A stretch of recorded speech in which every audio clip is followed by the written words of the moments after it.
কেউ যদি মাসে মাসে টাকা দেয় তখন সেটা সহযোগিতা হয়, অন্য কোনো নাম হয়, এবং এটা অব্লিগেটরি।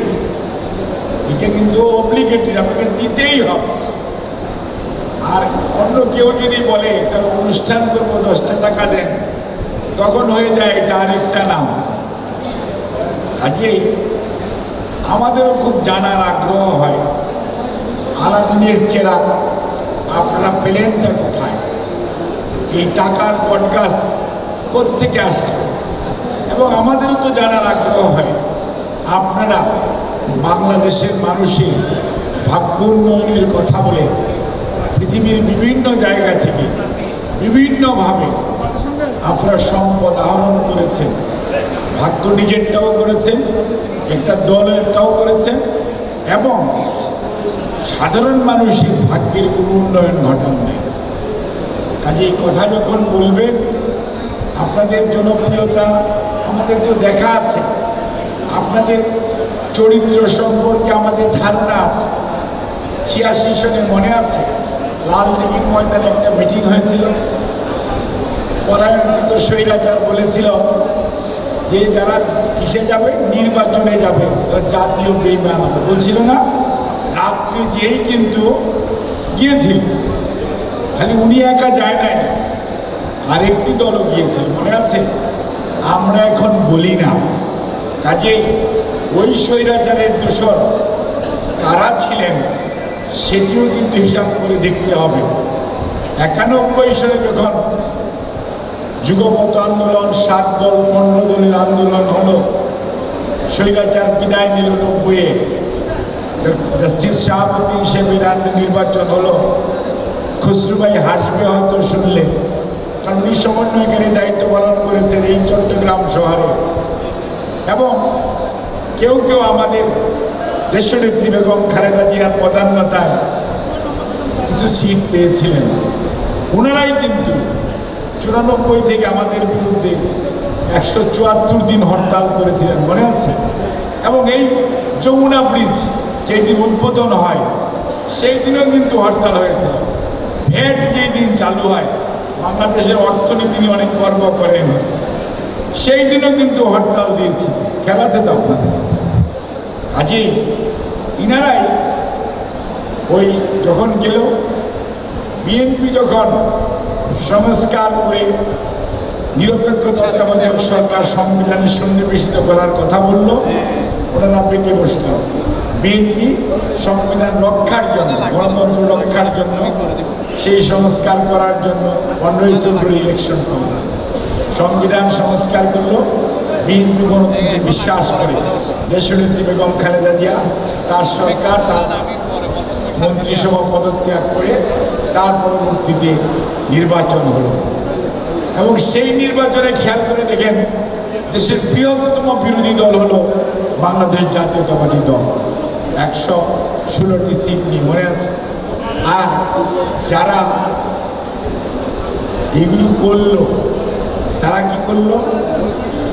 তারা আজকে স্বৈরাচারের বিরুদ্ধে কথা বলে, স্বৈরাচারকে পুনর্বাসন করার জন্য সবচেয়ে বেশি অবদান যদি কারো থেকে তাহলে ওনাদের। এবং পরবর্তীতে কি হয়েছে সেটি আপনারা জানেন। আজকে এই অবস্থার মধ্যে দাঁড়িয়ে যারা বিএনপির প্রতি আঙ্গুল তুলেন, শহীদ জিয়ার দলের প্রতি আঙ্গুল তুলেন, ভারপ্রাপ্ত চেয়ারম্যান জনাব তারেক রহমানের নেতৃত্বের প্রতি ঈর্ষান্বিত হয়ে কথা বলার চেষ্টা করেন, তাদেরকে বলবো চেহারাটা আয়নায় একবার দেখবেন। জনগণ আপনার আশেপাশে আছে কি না দেখবেন, কারণ 96 গিয়েছিলেন না, কি অবস্থা হয়েছিল, জনগণ আপনাদের প্রতি কি আচরণ করেছিল। কাজেই জনগণের ভাষা বোঝার চেষ্টা করেন দয়া করে। বাংলাদেশ জাতীয়তাবাদী দল সবসময় আগামীর রাজনীতি করে, যার জন্যই এই দলের নেত্রী ভিশন 2030 যেমন ঘোষণা করেছিলেন, নেতা ভারপ্রাপ্ত চেয়ারম্যান ডিসেম্বরে এই খসরুভাইদেরকে নিয়ে 27 দফা রাষ্ট্র মেরামতের কর্মসূচি দিয়েছিলেন। সকল রাজনৈতিক দলকে নিয়ে 31 দফার কর্মসূচি দিয়েছেন। এবং 31 দফা বাংলাদেশে আগামী বাংলাদেশ গড়ার কর্মসূচির নাম হচ্ছে 31 দফা। এটি শুধু বিএনপির নয়, এটি আজকে গণতন্ত্রকামী মানুষের কথা। আজকে সংস্কারের প্রতিটি কথা লেখা আছে। সংস্কারের দলই তো বাংলাদেশ জাতীয়তাবাদী দল, যারা একদল থেকে বহুদলীয় গণতন্ত্র করল, প্রেসিডেন্সিয়াল ফর্ম থেকে পার্লামেন্টারি সিস্টেম অফ গভর্নমেন্ট করলো, নির্দলীয় নিরপেক্ষ সরকারের অধীন জাতীয় নির্বাচন আসলো, 4 পত্রিকা থেকে সব পত্রিকা খুলে দিল, আকাশ সংস্কৃতি যেটাও খুলে দিল, তার নাম বাংলাদেশ জাতীয়তাবাদী দল।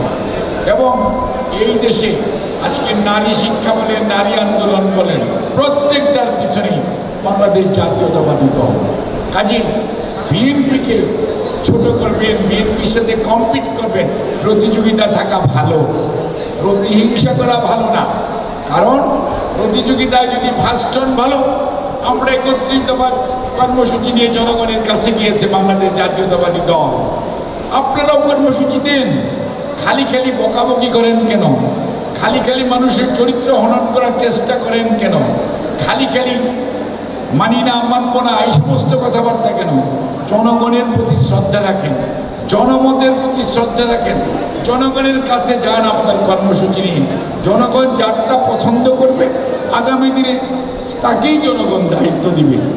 কাজেই কোনো অবস্থাতেই গায়ের জোরে চাপিয়ে দেওয়ার যে চেষ্টা কেউ কেউ করছেন, নতুনরাও করছেন, তথাকথিত পুরাতনরাও করছেন, তাদেরকে বলবো চাপিয়ে দেওয়া যায় না। গায়ের জোরে করবেন, ওই স্বৈরাচার পালিয়ে গেছে, আপনাদের অবস্থা কি হবে আমরা বলতে পারি না, জনগণ বলবে। কাজেই আসেন, স্বৈরাচার পালিয়েছে, আগামীর বাংলাদেশ পুনর্গঠনের জন্য আমাদের নেতা জনাব তারেক রহমান বলেছে সব গণতন্ত্রগামী সকল রাজনৈতিক দলের নেতৃত্বে আগামীর বাংলাদেশ পরিচালিত হবে 31 দফার আলোকে। চলেন আমরা সবাই মিলে সেই লক্ষ্যে কাজ করি। ঐক্যের ডাক তো বিএনপি সবার আগে দিয়েছে, অনৈক্য সৃষ্টি করবেন, কোথাও জায়গা হবে না। শেষ বিচারে জনগণ জয়যুক্ত হবে। আর জনগণের দল বিএনপিকে পেছনে ফেলার সুযোগ আল্লাহ রাব্বুল আলামিন যদি না ফেলায়, আপনাদের ষড়যন্ত্রের পেছনে যাবে না ইনশাআল্লাহ।